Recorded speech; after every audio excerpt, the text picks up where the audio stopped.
merefresh aja sedikit mengenai bank gitu ya. Mungkin Bapak Ibu sudah tahu bank itu apa. Oke, sekarang kalau misalnya saya bilang bank itu apa, menurut Bapak Ibu bank itu apa nih?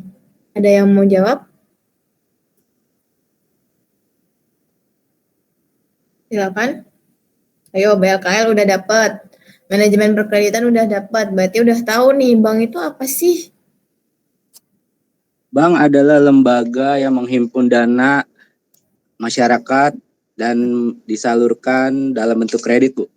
Oke, betul banget. Atau istilahnya ya, kita sebut bank adalah lembaga intermediaris. Nah, kalau disebut bank adalah lembaga intermediaris, udah pasti pengertiannya adalah penghubung antara tadi pihak yang kelebihan dana kepada pihak yang kekurangan dana dalam bentuk kredit atau pembiayaan. Gitu ya. Udah paham nih berarti ya. Nah, ini pengertian bank ya, sudah tahu ya. Kalau menurut Undang-Undang Nomor 10 Tahun 1998 itu di sini ada poin penting atau kata kunci di situ mengatakan bank adalah badan usaha. Jadi tadi ada tambahannya bank yaitu badan usaha.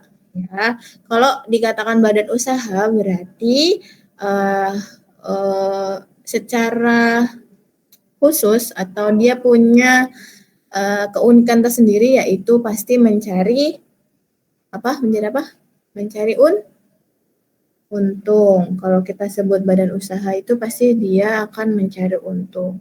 Mau itu dia bentuknya PT, CV, firma, semuanya kan dikatakan badan usaha. Nah, bank juga merupakan badan usaha.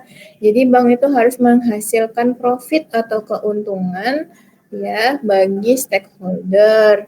Stakeholdernya siapa? Stakeholdernya banyak ada karyawan, CEO-nya, ya, pemegang saham, masyarakat dan seterusnya. Selebihnya masih sama pengertian mengenai bank yang tadi ya. Jadi kalau misalnya ditanya bank itu apa, lembaga intermediaris. Nah, itu aja udah cukup menjelaskan bahwa bank itu adalah lembaga yang menyalurkan dana dari pihak yang kelebihan dana ke pihak yang kekurangan dana dalam bentuk kredit dan seterusnya.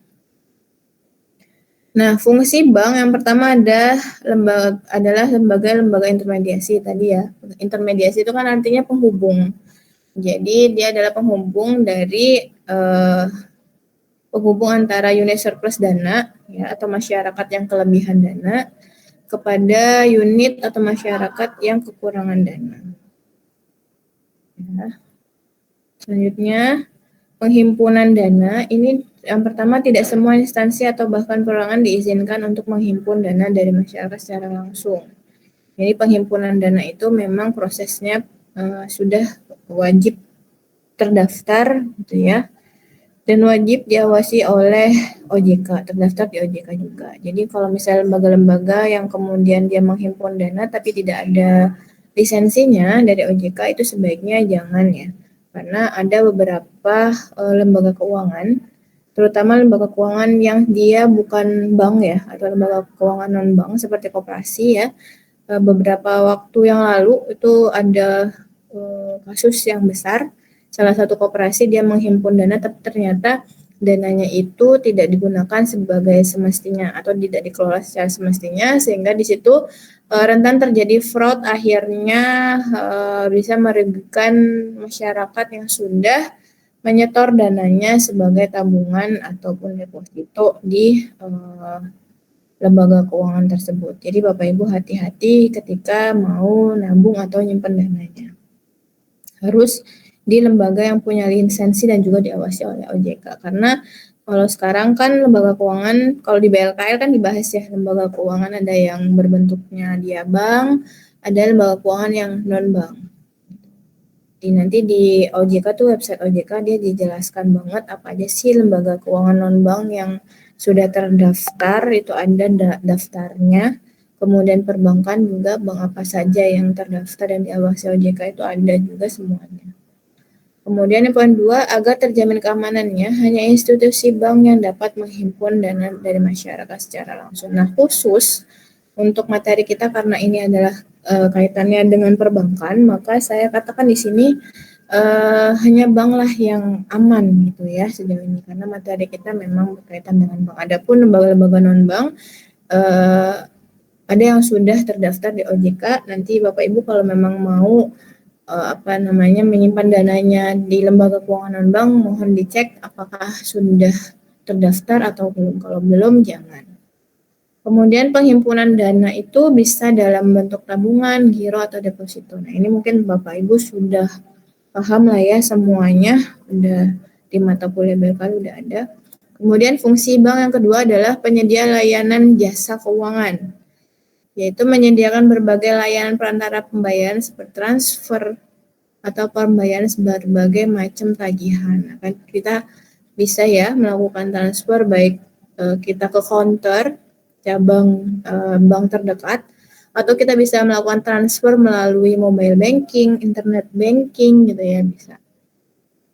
Kemudian menyediakan jasa layanan penyimpanan atau safe deposit box. Nah, itu juga buat Bapak Ibu nih yang punya benda berharga yang khawatir jika barang tersebut disimpan di rumah, takut kemalingan, kecolongan. Nah, itu bisa kita manfaatkan layanan penyimpanan ini, namanya SDB atau safe deposit box. Itu semua bank umum ya, khususnya itu dia punya layanan jenis safe deposit box ini.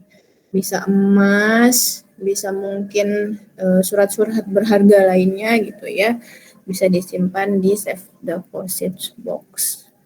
Kemudian fungsi bank yang ketiga adalah agent of trust, yaitu lembaga kepercayaan nih. Ya, karena bank itu dia kan fungsi utamanya adalah menghimpun dana dari masyarakat. Makanya menjaga kepercayaan nasabah itu menjadi hal yang sangat penting untuk diterapkan. Karena ketika masyarakat sudah tidak percaya lagi atau kehilangan kepercayaan terhadap bank, salah satu bank, maka otomatis bisnis bank akan terganggu. Karena rata-rata di Indonesia itu hampir 90% modal utama bank adalah yang bersumber dari penghimpunan dana dari masyarakat. Adapun dana-dana permodalan yang lainnya adalah ya prosentasenya tidak sebanyak dana yang bersumber dari penghimpunan dana di masyarakat. Makanya kalau masyarakat sudah tidak percaya lagi, otomatis masyarakat tidak akan mau menyimpan dananya di bank tersebut. Gitu ya, karena khawatir nanti uangnya hilang. Nah, kita kan nggak mau ya, kita sudah simpan uang kita di bank, nabung, deposito, dan seterusnya, tapi ternyata uang kita hilang begitu saja, kan kita nggak mau. Gitu. Jadi memang bank itu tugasnya berat, harus menjaga kepercayaan dari masyarakat ya. Kemudian fungsi yang keempat adalah agent of development, agen pembangunan. Fungsinya berat banget ya, agent of development itu. Yang pertama, bank menjadi sarana untuk menggerakkan perekonomian rakyat. Kok bisa begitu? Karena bank itu kan dia sebagai salah satu lembaga yang digunakan untuk pemerintah gitu ya, menyalurkan kredit-kredit ya ke sektor-sektor yang diutamakan ya, yang disasar gitu. Kayak tadi kita sebut saja merek ya, tadi ada Mas Idam ya, Mas siapa tadi yang kerja di BRI, bener ya Mas Idam ya? Bu, Idam ya Bu. Nah itu kan BRI itu banyak ya KUR ya Mas ya, itu kan dari pemerintah ya, itu kan program pemerintah untuk menyalurkan kredit kepada UMKM khususnya ya Mas ya. Itu banyak Bu, mikro. Nah itu kan kalau yang dari pemerintah ini, yang terutama jenisnya KUR ini memang bertujuan untuk bagaimana caranya masyarakat itu bisa mengakses permodalan dengan mudah, apalagi BRI dengan cabangnya yang begitu banyak, hampir di seluruh pelosok Indonesia gitu ya.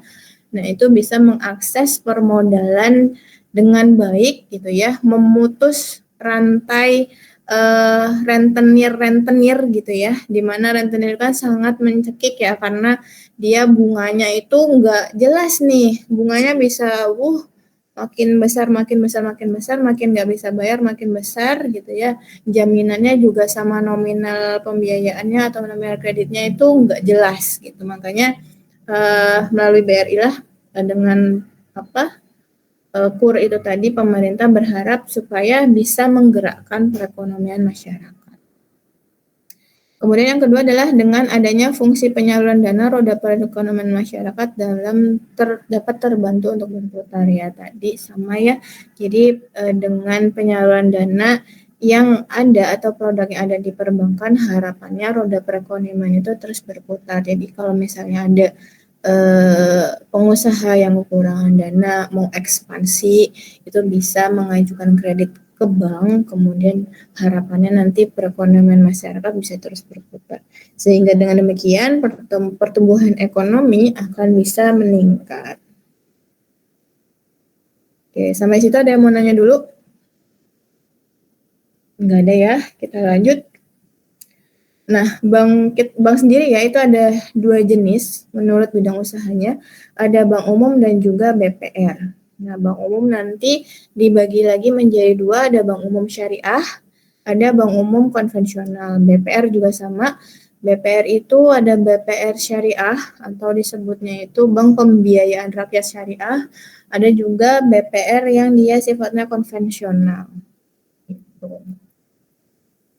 Nah, kalau bank umum sendiri dia melaksanakan kegiatan usaha secara konvensional atau syariah yang dalam kegiatannya memberikan jasa dalam lalu lintas pembayaran. Sedangkan BPR bedanya adalah dia tidak memberikan jasa atau dalam lalu lintas pembayaran. Itu aja bedanya. Tapi secara umum kegiatannya hampir sama, menghimpun dana, menyalurkan kredit atau pembiayaan, ya, menempatkan dananya dalam bentuk sertifikat Bank Indonesia, deposito berjangka, sertifikat deposito atau tabungan pada lain itu masih hampir mirip, hanya bedanya tidak ada jasa dalam lalu lintas pembayaran aja. Kemudian bank menurut pemilikannya ada bank milik negara atau kita sebutnya BUMN ya. Ada BUMN, kemudian ada bank swasta. Bank swasta itu terdiri dari 2, ada swasta nasional dan juga swasta asing. Kemudian bank menurut statusnya ada bank devisa. Kalau bank devisa itu berarti pasti dia berkegiatan itu dalam 2 jenis mata uang ya, bisa rupiah dan juga bisa falas gitu. Jadi itu bisa disebut bank devisa. Kalau bank non devisa berarti dia tidak berkegiatan menggunakan mata uang yang lain, tapi hanya transaksi atau hanya menggunakan transaksi dengan rupiah saja. Kalau menurut operasionalnya dibagi 2 juga, ada konvensional dan juga syariah. Nah, masih segitu aja. Overview kita dulu mengenai perbankan.